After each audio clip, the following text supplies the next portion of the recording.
Yes, we've been talking about this book by Richard Dawkins, and you can see here the subtitle for it is The Evidence for Evolution. So Dawkins insists that the reason he doesn't believe in God or a designer is because there's this great wall of evidence, and he's hiding behind this great wall of evidence, or he thinks it's so great that there couldn't be any evidence that God is there.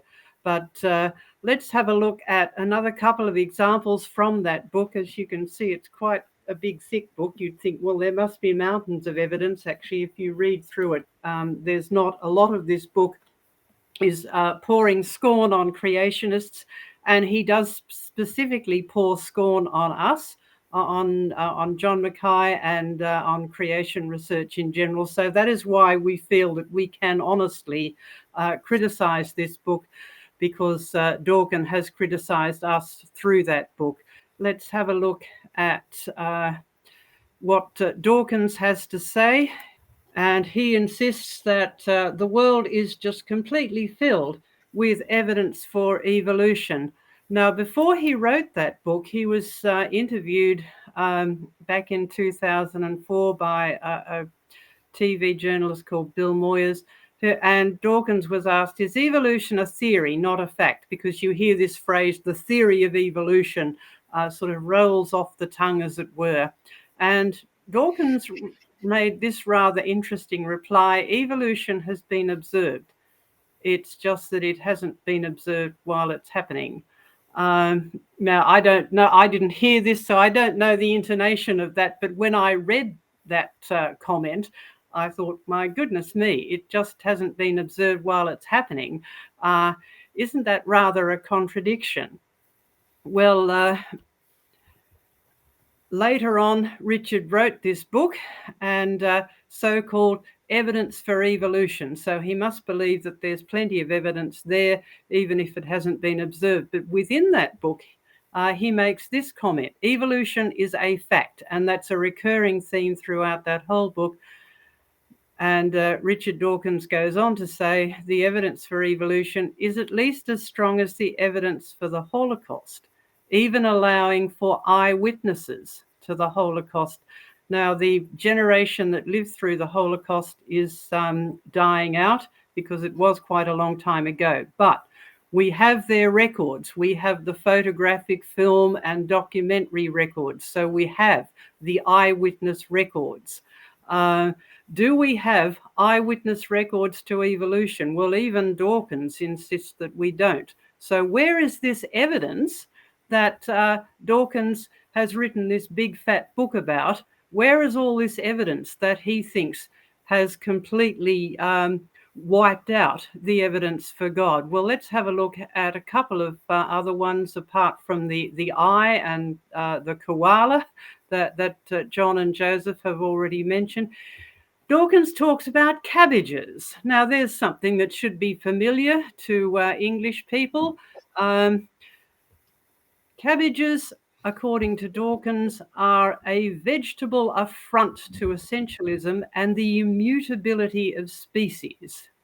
So, in other words, cabbages are an affront to the idea that species stay the same.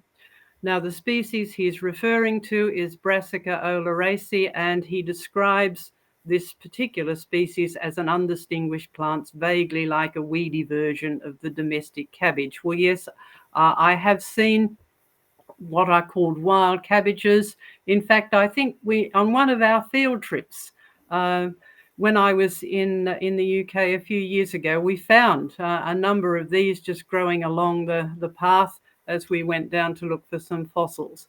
And yes, wild cabbages are fairly weedy, undistinguished looking plants. But Darwin goes on to say that selective breeding has produced cabbages, cauliflower, broccoli, kohlrabi, Brussels sprouts, kale. If you go to the greengrocers, you would be familiar with all of these. You might not like all of these. And it looks like here we have 6 different vegetables, but in fact, you only have one species of plant. So what's changed? Nothing has changed. In fact, these are all the same species, but they are different.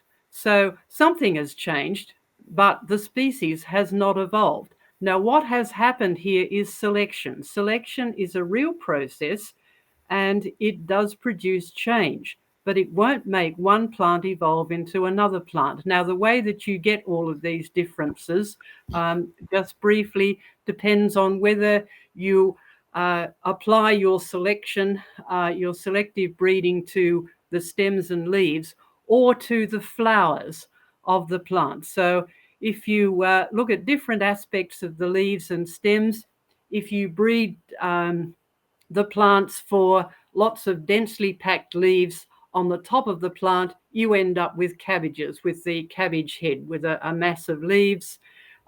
You can breed for more open leaves with frilly edges, and you get kale. With a lot of plants, if you take off the top of the plant, you will get the stems will start sprouting. There's a hormone that suppresses the stems from sprouting, or if that hormone is not working. And so how you get Brussels sprouts is you've got all of these sort of like mini cabbages growing along the stems because they're not getting that signal that suppresses the sprouting along the stems.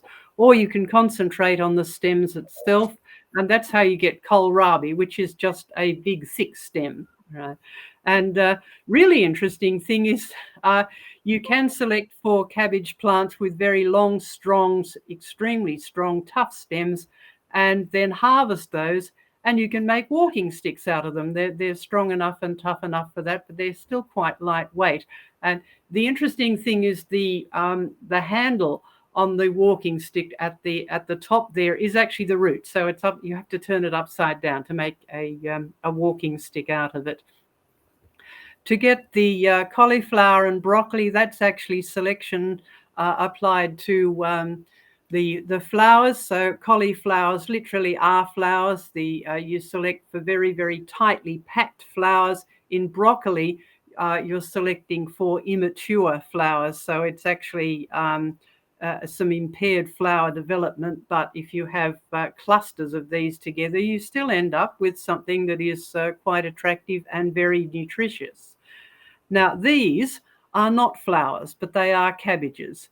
These are ornamental cabbages. They're quite pretty, and you can plant them in gardens in amongst flowers, or I've even seen them in flower arrangements where you have a vase of flowers, including these. And because the cabbage plant can produce a red pigment, these can be quite pretty, particularly if you select for the frilly edges. So we do have selection, and we've said many times in all of our programs, selection is a real process. Natural selection and artificial selection are real processes, but they will not produce evolution. So don't be afraid to, if you read a scientific report about something being naturally selected, that's fine. That happens, but it's not evolution. And that's where Darwin and Dawkins and many other people have bluffed the general population by equating those things. Selection will produce genuine change, but none of these plants have evolved. They are still that original species. Dawkins' real problem is not evidence or lack of evidence. The evidence is there. He is misinterpreting it because he has a problem with God. He wants to make theological statements rather than scientific statements. And so he comes out with all of this scornful language that you read through, calling the eye idiotic, making silly statements about koalas and making silly statements about giraffes as well. In his book, he describes a nerve in the giraffe's neck as being disgraceful. Now, what he's referring to is a nerve called the vagus nerve. Now, that word vagus means wandering, and it's a good name for that nerve. We have a vagus nerve. All mammals have a vagus nerve. It comes out of the base of the skull, goes down the neck, and then branches off into the thorax and the abdomen, but one branch of it turns round and goes back up the neck. And Dawkins thinks that that is a disgrace. And so he said, if you think this is the product of design, the recurrent laryngeal nerve, that is the branch that comes off the vagus nerve, is a disgrace. So Dawkins is here applying his scornful language about God and about what he sees in the real world. Now, in fact, this nerve also supplies the esophagus, that's the tube for your food that you swallow, and the trachea, that's the windpipe, as well as the larynx, and that's where it gets that branch gets its name, recurrent laryngeal nerve. It turns up to the neck, goes up alongside the trachea and the esophagus until it gets to the larynx, which is the voice box, and so hence recurrent laryngeal nerve, goes down and comes back up again.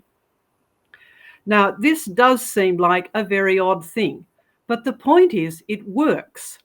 And as Joseph said, if Dawkins could design a better giraffe, well, we'll be impressed. Now, we're not saying that just to scoff at Dawkins. If something looks really odd, the proper scientific approach is to do some more research. There are lots of things in the world that we don't understand. The scientific approach is not to write them off as being bad or as being useless. We just say, all right, this looks odd, but it works. Giraffes work.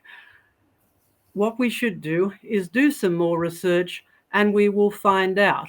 In other words, have the assumption that this is designed to work. And in fact, creation is a much better basis for science because you're starting out with the observation, here is something that looks odd but works. Therefore, a designer would be a much better explanation. So let's see if we can find out what the designer has put into it rather than thinking, well, it's just a whole lot of chance random accidents. So creation is actually a very good basis for science. What is Dawkins' real problem when he comes out with all of this scornful language? Well, we get a clue. If you lived in London in 2008 and 2009, you might have seen this campaign that was on the sides of buses.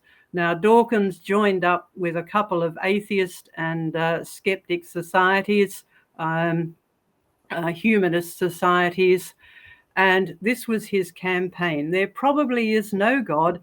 Now stop worrying and enjoy your life. Dawkins wants to enjoy his life without being accountable to the Creator who made him. And that is the real problem that atheists and skeptics have.